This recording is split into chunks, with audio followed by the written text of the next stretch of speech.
how bad is this recession going to be, and how are people going to feel it? And then finally, what can they do about it?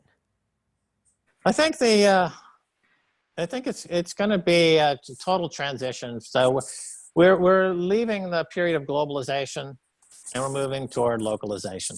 So even when Trump came into office, he said he's anti-globalist. He says I'm America first. So in globalism really ended at that period. So up until then, there was a 20-year, 25-year period of just-in-time delivery of manufacturing in China and sending to the U.S. and having your taxes paid in different countries at different rates, and everything was globalized. And then starting in 2016, that's now starting to come apart. And now in the U.S., for example, they realize they're going to have to manufacture a lot more domestically. They can't expose themselves to having their pharmaceuticals made in China or India. They have to do this domestically. And so the costs all the way around are going to be a lot more expensive to maintain a globalized economy in that way. So we're going to end up more for regionalism and localism. And as such, you're going to see the economy just change a lot. So I think there'll be a lot of entrepreneurialism and there will be a lot of startups and entrepreneurial activity, but it'll be very different than anything we've seen in current times. And new markets will open up, but there'll be more locally based, domestic based types of businesses. And we could go back to a more mercantilist kind of global economy where countries are competing with each other in a way that we haven't seen in a long time. Under the globalized model, countries were not really competing so much with each other. You just had a few corporations that were gaming the system. It wasn't really a competition. But now we're going to see, I think, more competition, more mercantilism or neo-mercantilism. This will also probably usher in at some point, Brian, I believe, that the only way to fix the global currency problem is they're going to have to bring back gold and back gold to these national currencies to some degree, either a 20% gold standard, a 40% gold standard, or higher, so that they have a way to bring back some meaningful accounting standards. Because right now there is no meaningful accounting standards. It's just fiat money versus fiat money.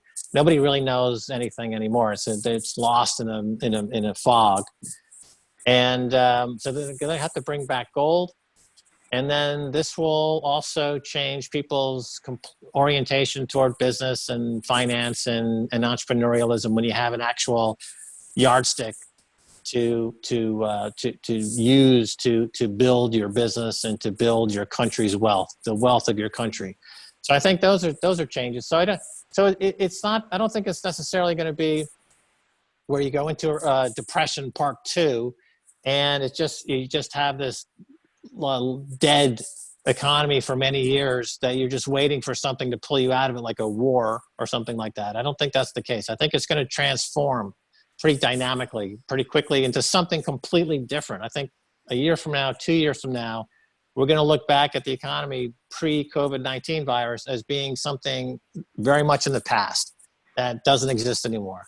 And we're entering into a completely different economic model. And there's going to be a lot of winners and a lot of losers. You know, a lot of people won't adapt. They won't like this change, or they won't follow, and they won't carry through to the next era. A lot of people will, you know, particularly a young generation, the millennials and the Gen Z. They'll be like, you know, I was really shut out from the boomers' wealth. You know, they took all the wealth, and there's left very little for millennials and Gen Z. We gave the millennials and Gen Z all of our debt. You know, they have all the student debt, they have all the national debt. You know, they got all the debt. The boomers have all the money, and now the wheel has turned. I think the boomers are now going to start to fade away, and they're going to start to go bankrupt.